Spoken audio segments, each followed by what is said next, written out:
Bienvenidos a Voces Vivas, el podcast sobre lenguas en peligro de extinción en la Amazonía. Nosotras somos Jessica Pérez Rodríguez y Carolina Rodríguez Alza. Este podcast es un viaje a la Amazonía para conocer sobre las lenguas que allí se hablan, a partir de sus propios hablantes y sus biografías lingüísticas. En la Amazonía se hablan alrededor de 300 lenguas y cada una de ellas se encuentra en una situación vulnerable. ¿Por qué hay lenguas en peligro de extinción? ¿Qué ha ocurrido con sus hablantes? ¿Y qué podemos hacer para evitar que una lengua desaparezca? Aquí intentaremos responder estas y más preguntas, centrándonos en el lugar de los hablantes. Conversaremos con las personas que hablan estas lenguas para conocer mejor sus biografías lingüísticas. Además, contaremos con investigadores invitados que nos ayudarán a conocer otros aspectos sobre las lenguas en la Amazonía. Hola, nuevamente a todos los que siguen escuchándonos a través de este podcast. Bienvenidos al cuarto episodio de esta primera temporada. Hola a todos, qué gusto volvernos a reencontrar para seguir conversando sobre las lenguas de la Amazonía, especialmente sobre aquellas que se encuentran en peligro de extinción, y para seguir conociendo sobre las experiencias de sus hablantes y cómo ellos experimentan estas trayectorias lingüísticas de idas y venidas en sus propias vidas. En caso aún no lo han hecho, los invitamos a escuchar los episodios anteriores en el que entrevistamos a Ruth, Germán y Teresa, quienes nos contaron sus biografías lingüísticas como miembros del pueblo Iscunaba. Hoy comenzaremos este programa conversando con Elena Burga Cabrera. Ella es educadora y actualmente es consultora de la UNICEF para la Oficina de América Latina y el Caribe.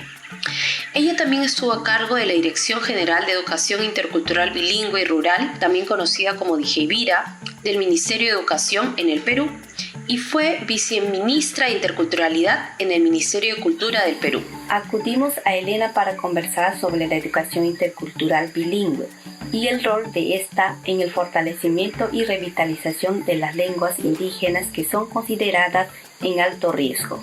La educación intercultural bilingüe es un modelo pedagógico o, como se dice en el Perú, un modelo de servicio educativo. Este tipo de educación es un derecho que tienen los niños, niñas y adolescentes de pueblos indígenas, reconocido en el convenio 169 de la OIT, y también, por supuesto, reconocido en la Constitución, en la Ley de Educación, en la Ley de Educación Intercultural Bilingüe. Por tanto, es un derecho y una obligación que tiene el Estado de brindar a estos niños de pueblos originarios una educación pertinente y de calidad. La EIB, dicho de manera sintética, contribuye al uso, mantenimiento y desarrollo de las lenguas indígenas, pero no es la única manera de contribuir a ello, ¿no?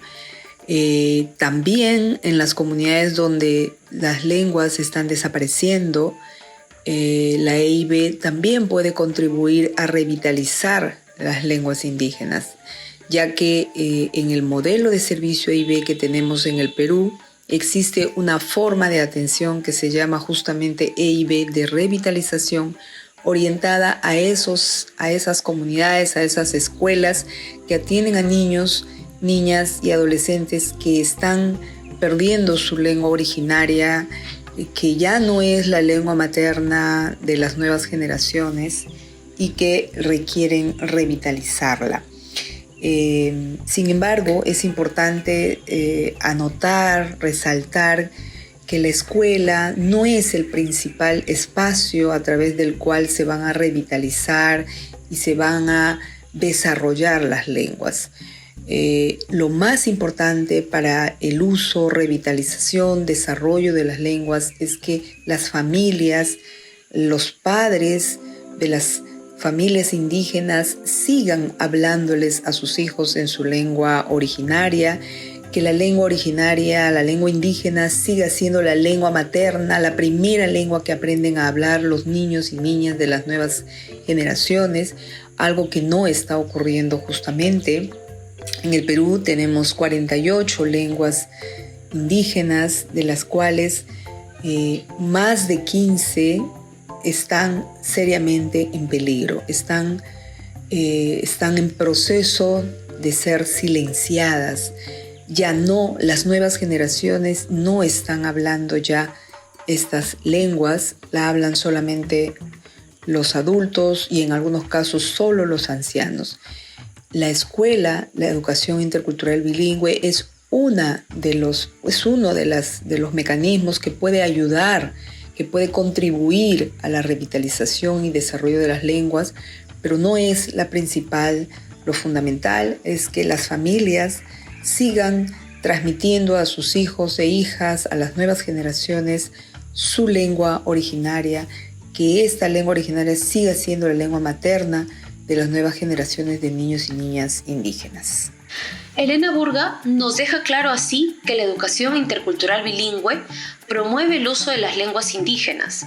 Sin embargo, no es la principal fuente de revitalización de las lenguas que son consideradas en peligro. Así es, como ella bien ha señalado, las familias y las poblaciones tienen un rol clave, ya que ellos son las fuentes de uso y recreación de sus propias lenguas. De esa manera, los niños puedan aprender sus lenguas desde el hogar. Ahora escucharemos la biografía lingüística de Félix Ochavano, en la cual él nos comparte su experiencia como estudiante en una escuela de educación intercultural bilingüe y en otra en la que solo se hablaba español. Además, él nos contará sobre el lugar que la lengua isconagua tiene en su vida. Hoy conversaremos con Félix Ochavano, también miembro del pueblo isconagua y presidente de la Organización para el Desarrollo y del Bien Común del Pueblo Isconagua.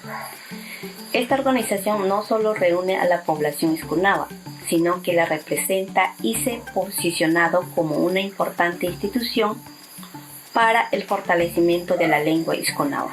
Félix vive en la Amazonía peruana, específicamente en la ciudad de Pucallpa, en Ucayali. Iniciamos así nuestra conversación preguntándole sobre su familia y sobre las lenguas que hablaba con ellos. Mi papá es netamente shipibo, del pueblo indígena shipibo, Carlos Ochavano Guimaraes.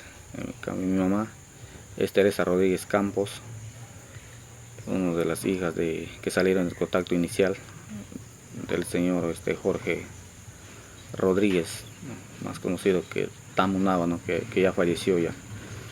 Ellos han sido mis padres. Y el idioma, inicialmente me acuerdo que yo hablaba, porque más vivía con la familia de mi mamá, ¿no? En un tiempo. Me acuerdo que mis abuelitas me hablaban en isconagua. Pero también cuando me iban, a veces, en ocasiones he visitado a mi abuelita, ¿no?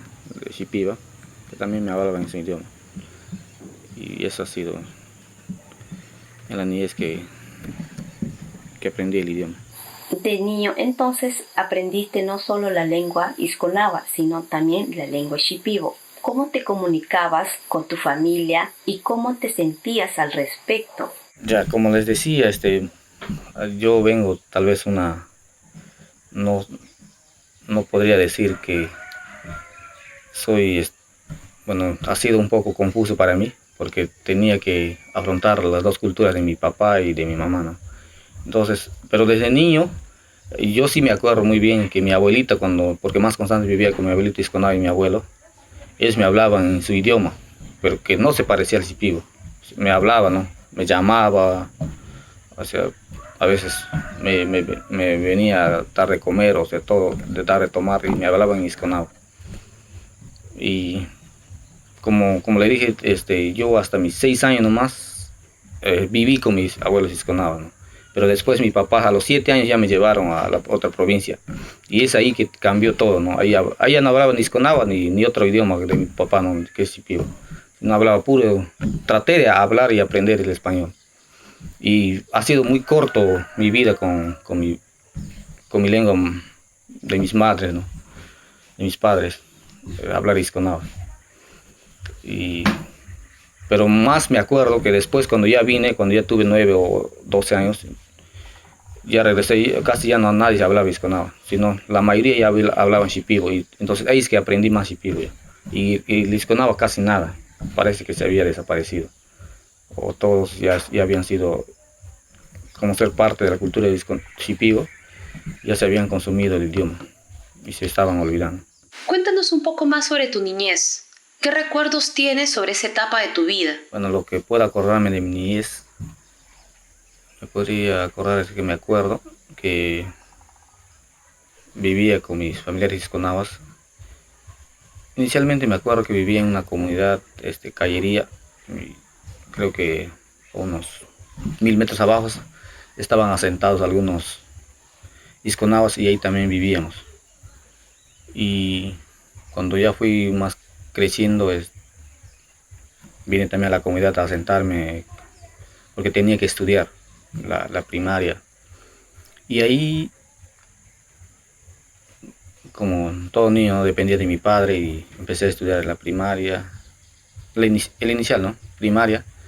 Pero mi primaria solo estudié hasta primer año en la comunidad nativa de Callería.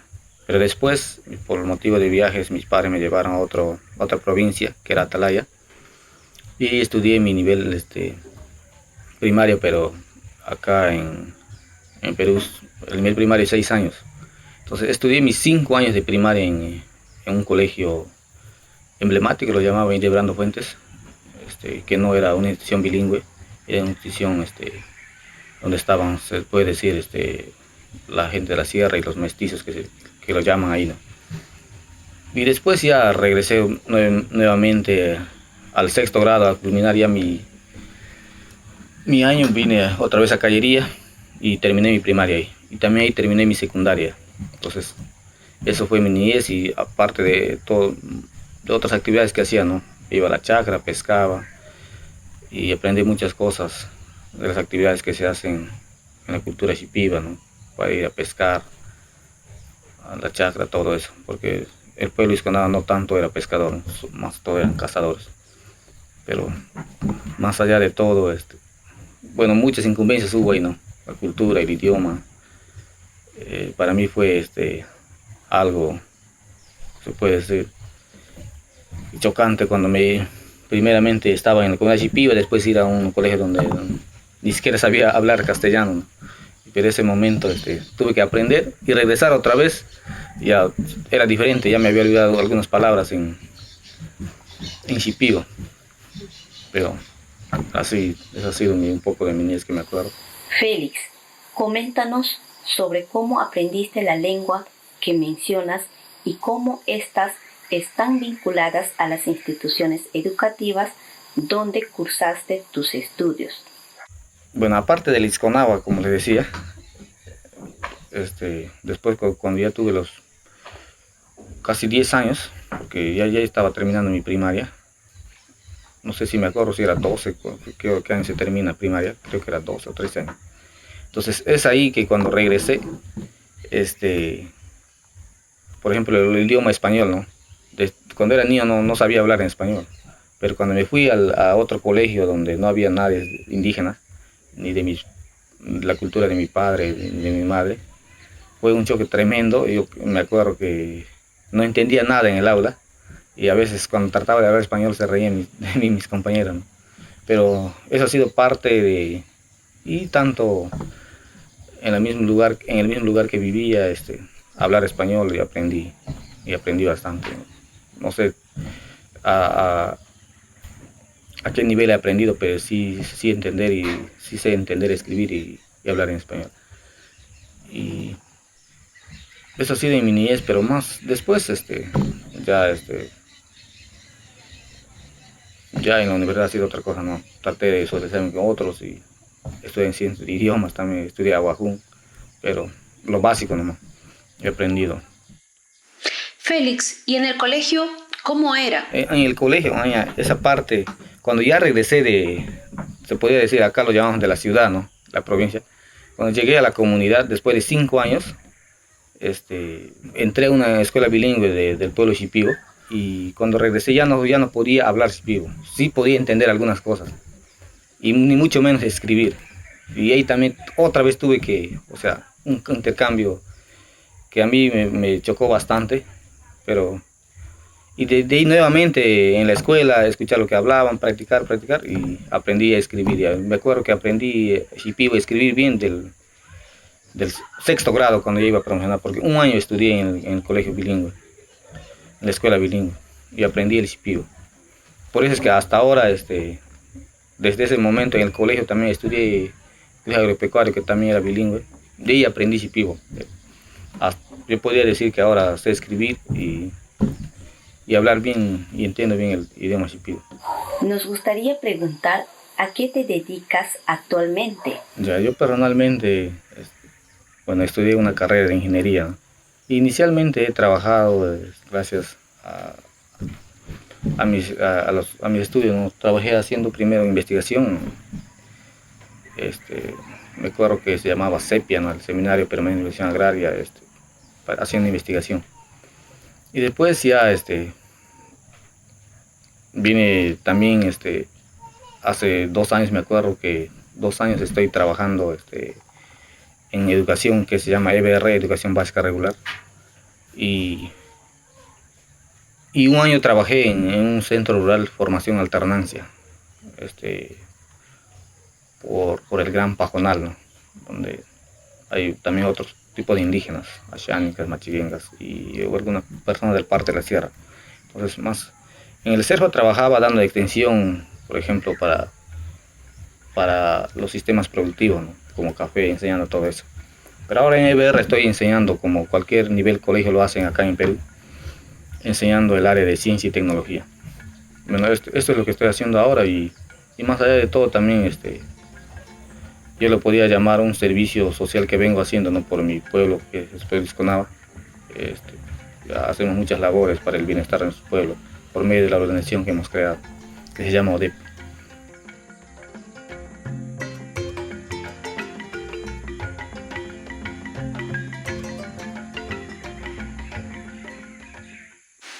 Ahora nos gustaría conversar más sobre la lengua isconagua. Quisiéramos preguntarte qué es el isconagua para ti o qué piensas de ella. Yo personalmente podría decir qué pienso sobre la lengua isconagua, ¿no?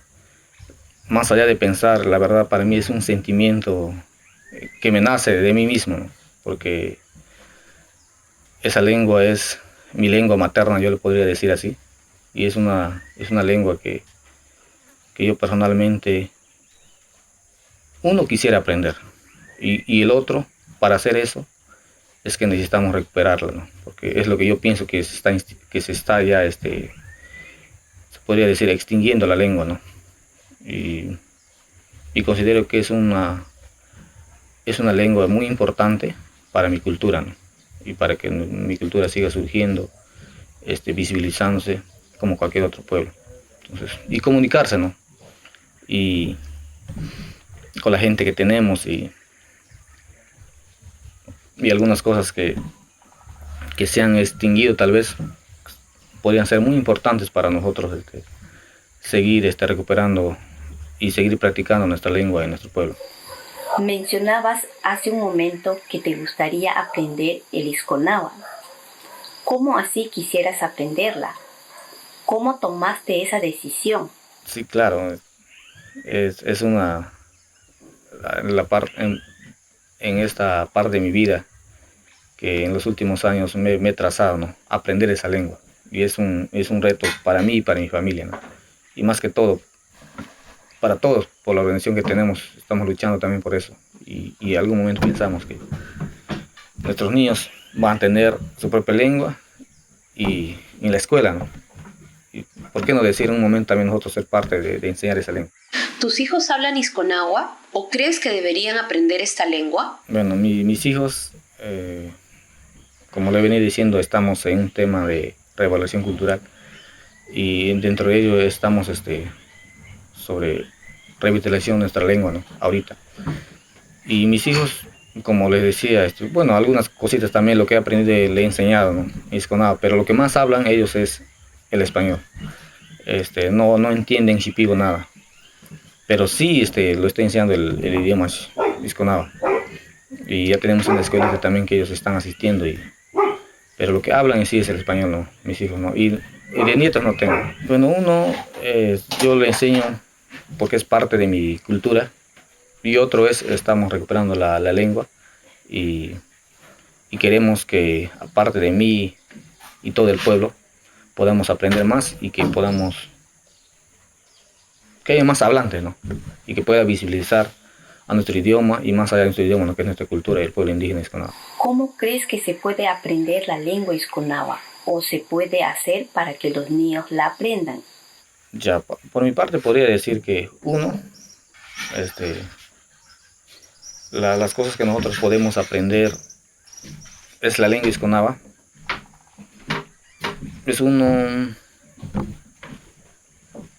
Es aprender todo como cualquier idioma, no nace de uno.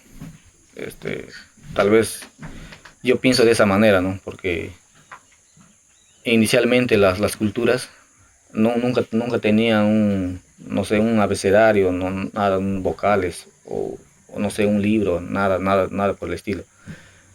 Porque el idioma se transmitía de generación en generación.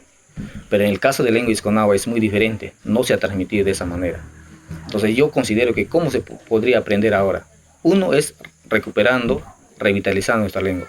Y es muy bueno que hemos hecho un avance. El Ministerio de Educación en 2015 nos ayudó con el alfabeto isconaba, ¿no? Y ahora nosotros, con el alfabeto y con la ayuda de algunos investigadores, han venido trabajando y han venido recuperando algunas informaciones sobre nuestra lengua.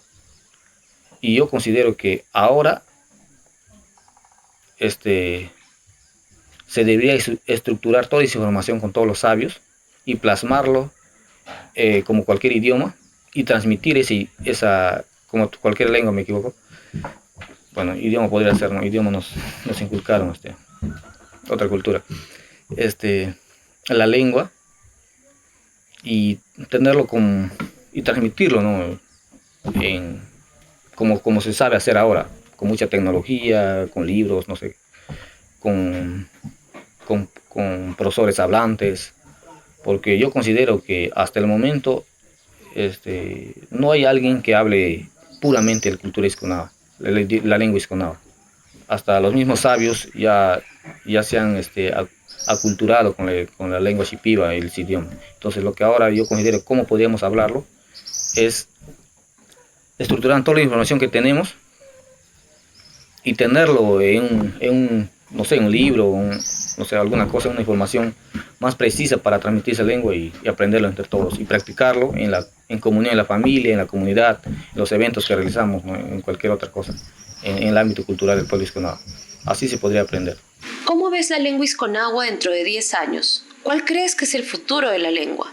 Desde mi punto de vista, que ahora estamos, hace, como les decía, desde 2015 iniciamos el trabajo de la revitalización con el Ministerio de Educación y desde ahora nosotros hemos tomado la posta, podríamos decir, y estamos avanzando con ayuda de algunos aliados y este año se proyectó ya la escuelita isconaba, ¿no? Y tenemos muchos materiales que con la ayuda de la tecnología y con la ayuda de los especialistas sobre el tema, el idioma se está plasmando y consideramos que ese material lo vamos a difundir en la comunidad, en los niños, en los nietos, en nuestras escuelas que tenemos, ya sea del Estado, y considero que más adelante el idioma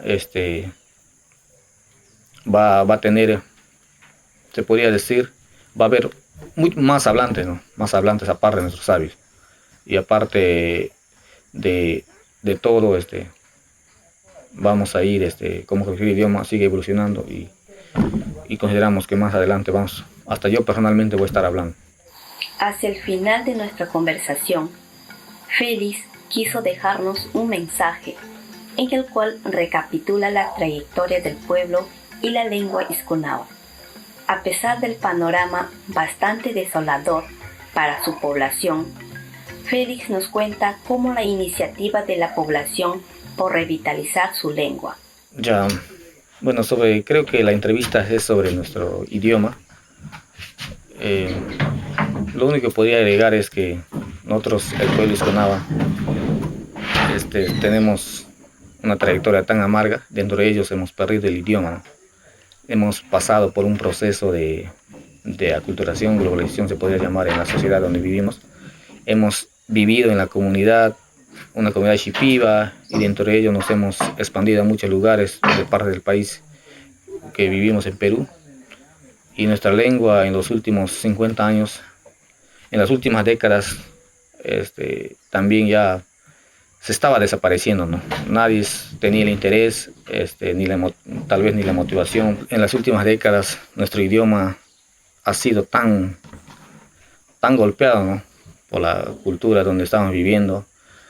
Los niños, y yo personalmente creo, o es así, que soy de la tercera generación del que salió del contacto inicial, y hemos pasado una parte de la aculturación del idioma, ¿no? Y ha sido muy difícil para nosotros practicar el Isconaba en la misma educación, en la primaria, la gente que vive a nuestro alrededor, en donde hemos ido a otros lugares, ¿no? Algunos de mis familiares han vivido en Tingumarí, en Lima, alguna parte de la región del país, y el idioma se ha ido extinguiéndose, ¿no?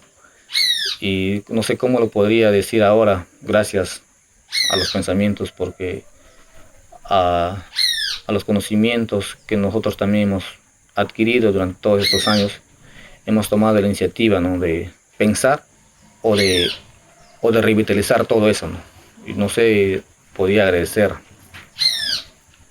no sé de dónde nació eso, pero yo considero que como cualquier otro pueblo tenemos nuestros propios ancestros que nos han inculcado, a que ahora pues tomamos la iniciativa, ¿no?, de recuperar todo eso. Y tenemos todavía los 6 sabios que salieron del contacto inicial, y es una ayuda para nosotros y para que todo esto se pueda concretar. Y es un reto para nosotros. Y no sé, y agradezco también bastante a las personas que han dado la mano para que todo este proceso llegue a cabo, ¿no? A los profesionales que saben del tema nos han ayudado bastante, y es un agradecimiento también para ellos, porque ellos nos han dado la idea, la iniciativa y todas esas cosas, y con ese profesionalismo nos han animado, ¿no? Y estamos ahora en lucha para revitalizar nuestra lengua, y estamos en camino, y más adelante creemos y consideramos que nuestra lengua se va a recuperar. Yo sé que no es fácil, pero es una tarea de nuestro pueblo, y personalmente para mí también es un reto. Eso sería todo, gracias. A través de su biografía lingüística, Félix Ochavano nos cuenta no solo sobre el Isconagua, sino también sobre las lenguas shipibo y español. Así como él, muchas personas de su pueblo son multilingües. En su trayectoria de vida, él ha transitado por diferentes instituciones educativas. Una era, por ejemplo, de educación intercultural bilingüe, mientras que otra no. Así, en cada escuela aprendió o reforzó una o más de estas lenguas, o también las fue dejando de usar y paulatinamente olvidando. A pesar de ello, Félix se identifica como Isconaba y considera que su pueblo debe recuperar su lengua. Él también viene realizando esfuerzos por aprender más sobre la lengua Isconaba, y mediante la organización que dirige, vela para que los niños de futuras generaciones puedan continuar también aprendiendo esta lengua. Tal como escuchamos al inicio del episodio, la educación intercultural bilingüe en las escuelas es importante para promover el uso de las lenguas. Sin embargo, este es un espacio más de los que ya existen donde se pueden usar estas lenguas. El principal espacio, sin embargo, es el hogar, y los principales difusores de las lenguas son sus hablantes. De tal manera, si bien la escuela se suma como un espacio importante para tal fin, es el hogar y la familia un punto clave para comenzar estos esfuerzos por despertar las lenguas que hoy son consideradas en peligro. Gracias a Félix por compartir con nosotros su biografía lingüística y su entusiasmo por promover el uso de la lengua Isconagua. Gracias también a todos los que nos escuchan por seguir compartiendo con nosotros esta fascinante aventura en el podcast de Voces Vivas.